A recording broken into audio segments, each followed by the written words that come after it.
को लेकर के सभी प्रगणकों और पर्यवेक्षकों के मन में बहुत तरह का डाउट, बहुत तरह के संशय बरकरार हो रही है कि हम किसे मकान की श्रेणी में रखेंगे और किसे भवन की श्रेणी में रखेंगे, परिवार का क्रम संख्या क्या होगा, परिवार की संख्या क्या होगा। क्योंकि पूर्व के वीडियो में भी मैं भी प्रशिक्षण के माध्यम से भी आप लोगों को बताया और नित्य नए नए अपडेट भी आ रहे हैं। पहले अपडेट ये भी था कि गैर आवासीय को भी नंबरिंग करना था, फिर बाद में आया कि गैर आवासीय को नंबरिंग नहीं करना था। उसी तरह से नया नया अपडेट आते रह रहा है और मल्टीमीडिया और यूट्यूब के माध्यम से हम लोग भी जितने आदमी बना रहा है, कई तरह का वीडियो बना रहा है, वो देख करके आदमी कंफ्यूज हो रहा है कि क्या करें। अभी तक एक एक्यूरेट नहीं समझ में आ रहा है हम प्रगणकों को कि कैसे, क्योंकि मैं भी एक प्रगणक हूँ और अपने क्षेत्र में भी गया तो वहाँ बहुत तरह की परेशानियों का सामना करना पड़ा। हम यहाँ कुछ फर्मा बनाए हैं संचित मकान सूची को भरने के लिए। यहाँ देखेंगे कि हमें किस तरह का परेशानी का सामना करना पड़ रहा है और हम इसको कैसे भरेंगे। तो आइए हम चलते हैं। मान लीजिए हम पहला मकान संख्या में गए 001 भवन में हम गए, यहाँ पे एक ही परिवार रह रहा है।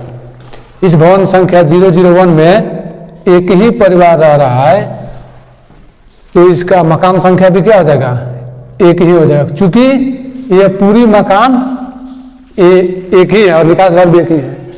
बहुत से ऐसे कंफ्यूजन हो रहा है कि जहाँ चूल्हा कई को जल रहा है वहाँ अलग अलग परिवार दिखाया है, क्योंकि जिसका शादी हो गया उसका अलग परिवार दिखाया जा रहा है। जहाँ मान लीजिए अलग अलग कमरे हैं उसका अलग अलग परिवार से गणना किया जा रहा है। इसी विषय को लेकर हम यहाँ देखेंगे। तो हमारा मकान संख्या भी हो गया 01, जिस उद्देश्य से बना। अगर आवासीय है तो आवासीय, नहीं तो वैसे गैर आवासीय को तो करना ही नहीं। आवासीय परिवार की संख्या, चूंकि इस मकान में एक ही परिवार आ रहा है तो 01 होगा। परिवार के मुखिया का नाम मान लीजिए केशव, और इसके परिवार में कितने सदस्य हैं वो हम पूछ कर लिख देंगे। मान लीजिए इसमें 4 सदस्य हैं। अब परिवार का क्रम संख्या, इसी में ज्यादा कंफ्यूज हो रहा है, और परिवार की संख्या और मकान संख्या में। तो चूंकि इस भवन में एक ही मकान है, एक ही निकास द्वार है, तो परिवार की संख्या भी एक ही है, मकान की संख्या भी एक ही है, तो परिवार का क्रम संख्या क्या हो जाएगा 01। चूंकि इसमें अन्य कोई परिवार, कोई अन्य मकान नहीं है। फिर हम आएंगे भवन संख्या 2 में। भवन संख्या 2 में हम आ रहे हैं तो हम देखेंगे कि इसमें 2 परिवार रहता है। एक परिवार इधर रहता है, एक परिवार इधर रह गया और एक परिवार इधर आ गया। तो हम देख रहे हैं कि भवन तो एक ही है और इसका मकान भी एक ही है। परिवार बेशक उसमें 2 रह रहा है, इसका निकासी द्वार भी एक ही है। तो जब निकासी द्वार एक ही है तो हमारा मकान संख्या भी क्या होगा, एक ही होगा। तो हम गए भवन संख्या 002 में। वहां पे गए तो हम देख रहे हैं कि मकान संख्या क्या होगा, चूंकि एक ही मकान है, सिर्फ निकासी द्वार अलग है, परिवार 2 है, उससे मतलब नहीं है। हम यहाँ मकान संख्या 002। अब यह मकान किस लिए है, आवासीय है। यह मकान आवासीय है। परिवार की संख्या, इस मकान में कितने परिवार हैं, तो 2 परिवार था, 02 और इसका नाम हो गया रमेश। अब देखेंगे रमेश के परिवार में कुल कितने सदस्य होते हैं, 3। अब यहाँ आते हैं क्रम संख्या में। इस क्रम संख्या ज्यादा ही दिक्कत कर रहा है। तो हमारा क्रम संख्या क्या होगा, क्योंकि मकान एक ही है, मकान में परिवार अलग अलग है, तो इसका क्रम संख्या हो जाएगा 01, क्योंकि इसमें 2 परिवार आता है। अब फिर हम आते हैं, फिर इसी भवन में आएंगे 002। 002 में परिवार संख्या कितना होगा, ये भी हो जाएगा 002 ही परिवार होगा, मकान संख्या होगा, क्योंकि एक ही मकान है तो 02 होगा। ये भी है आवासीय के लिए, ये भी है आवासीय के लिए। इस मकान में कितने परिवार हैं, 2, तो परिवार की संख्या भी 2। ये हो गया मुकेश, यह हो गया मुकेश, और मुकेश का परिवार मान लीजिए 5 आदमी रहते हैं, तो इसका क्रम संख्या क्या हो जाएगा 02। हम मान लीजिए उसके बाद से हम आए अगली भवन में, 003 में हम आ गए 003 भवन संख्या में। तो हम जब यहाँ आएंगे तो देख रहे हैं कि इसमें 3 परिवार है और 3 निकास द्वार है। इसमें 3 निकास द्वार है और तीनों का अलग अलग मकान है। तो तीनों का अलग अलग मकान है तो क्या होगा मकान संख्या 003 एक का 004 और एक का 005 और ये भवन संख्या 003 3 परिवार है इसमें। तो यहां देखेंगे ये भी है, मान लीजिए आवासीय, ये भी आवासीय हो गया। अब इस भवन में, इस मकान में एक ही परिवार है तो परिवार की संख्या 1 होगी। यह मान लीजिए मनोज का परिवार है, मनोज का परिवार है और परिवार में कुल सदस्यों की संख्या मान लीजिए 4 है।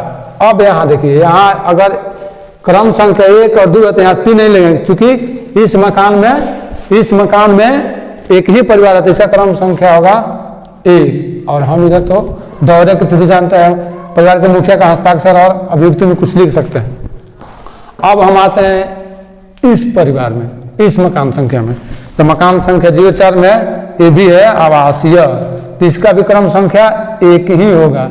चूंकि इस मकान को हम ले रहे हैं तो इसमें एक ही परिवार रहता है, इसका निकासी परिवार भी अलग है।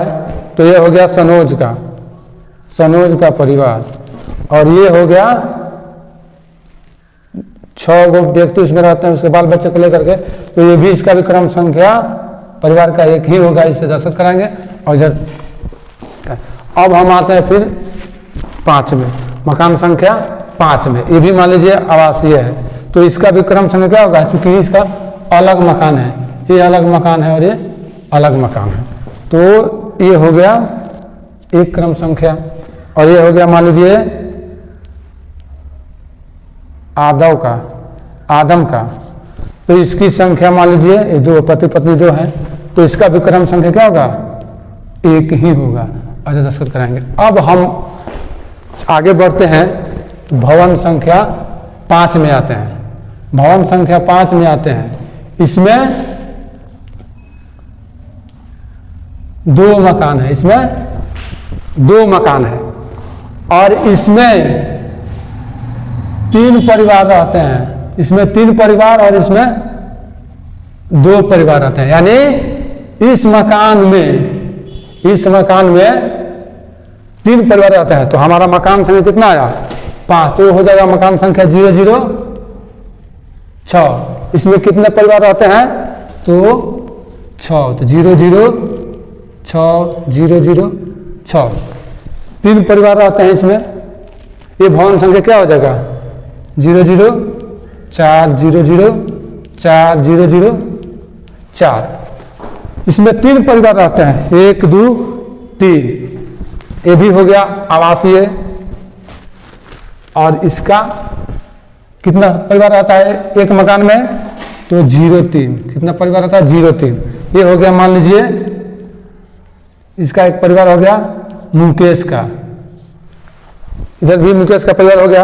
तो मान लीजिए इसमें इसकी सदस्य हो गए 3, तो इसका क्रम संख्या क्या होगा, क्योंकि इसमें 3 परिवार रहता है तो इसका क्रम संख्या पहले हो जाएगा 1 और जो दस्तखत कराएंगे और दौरे की तिथि दस्तखत और अभियुक्ति। फिर हम आते हैं उसी मकान यानी 06 में और उसी भवन में।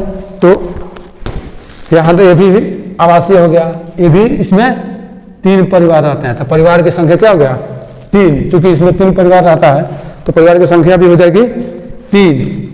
ये हो गया सुरेश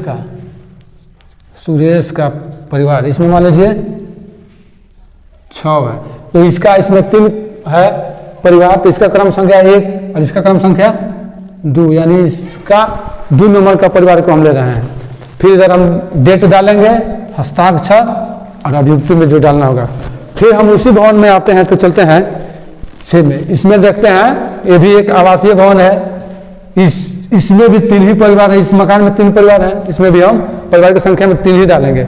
और ये हो गया रामू का परिवार, रामू का, इसके परिवार में पता करेंगे कितने सदस्य हैं, तो मान लीजिए इसमें 4 हैं, तो इसका क्रम संख्या क्या होगा, तो इसका क्रम संख्या 0 3 हो जाएगा। फिर हम इस डेट डालेंगे, हस्ताक्षर कराएंगे और अभियुक्ति डालेंगे। अब हम आते हैं इस मकान में, इस मकान में आते हैं जिसमें 2 परिवार है, इस मकान में 2 परिवार हैं। तो हमारा मकान संख्या कहाँ गया, 06, ये हो गया 007, 007। चूंकि 2 परिवार हैं उसमें, ये भी मकान संख्या लगातार बढ़ते जाएगा।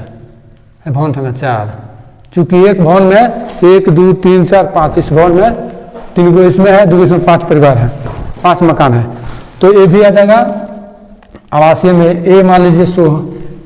अब यहाँ देखेंगे इस मकान में कितने परिवार हैं, 2 परिवार हैं, तो यहाँ लिखेंगे 0 2 3 परिवार का तो हो गया, हम 2 परिवार को लिखेंगे। ये हो गया राजन का परिवार, राजन का परिवार। तो इसमें मान लीजिए 6 व्यक्ति हैं और इसका क्रम संख्या 3 है, तो 4 नहीं देंगे, फिर ये अलग मकान है, तो इसका क्रम संख्या फिर हो जाएगा 01 से शुरू होगा, 01 से, और फिर दौड़ेगा तिथि और ये और यहाँ करेंगे। फिर हम आते हैं उसी मकान के दूसरा नंबर पे आते हैं, तो 007 इसमें भी होगा। और मान लीजिए भी आवासीय है, तो इसका भी 2 परिवार है, उस मकान में 2 परिवार है और इसका है अमर, इस मुखिया का नाम है अमर। इसके परिवार में 7 आदमी रहते हैं, बाल बच्चे मिला करके। तो इसका कितने नंबर का परिवार हुआ, 1 नंबर का परिवार ए हो गया और 2 नंबर का परिवार अमर हो गया, 2 नंबर का परिवार अमर हो गया। इस तरह से हम नए अपडेट के साथ भरेंगे। ये जो कुछ भी मैंने यहाँ आपको बताया वह एक अन्यत्र जगह से प्रशिक्षण प्राप्त करने के और अन्यत्र जगह से मिली जानकारी के अनुसार मैं बता रहा हूँ। आप अपना भी सुझाव दे सकते हैं। सबसे जरूरी बात है कि सबका अलग अलग क्षेत्र मिला है, अलग अलग घर मिला है, तो वहाँ सबके साथ अलग अलग तरह की परेशानियाँ आएंगी। तो वहाँ जिस तरह से सबका घर अलग है, वैसे भी देहात क्षेत्र में ऐसे घर मिलेंगे जहाँ बहुत बड़ा बिल्डिंग होगा, उसमें निकासी द्वार एक ही होगी। तो अगर निकासी द्वार एक होगी तो भवन भी एक होगा, तो मकान भी हमारा एक होगा। निकासी द्वार मकान की गणना हम पृथक निकास से मानेंगे। मान लीजिए एक मकान है, अगर उसमें 2 परिवार है, 2 अलग अलग निकासी द्वार है, तो हम उसको 1 भवन और 2 मकान की श्रेणी में रख सकते हैं। ज़्यादा कन्फ्यूजन हम लोग को भवन संख्या नहीं, मकान संख्या, परिवार संख्या और परिवार का क्रम संख्या में ही आएगा। तो बस और विश्वास है कि वीडियो अच्छी लगी हो तो लाइक शेयर कर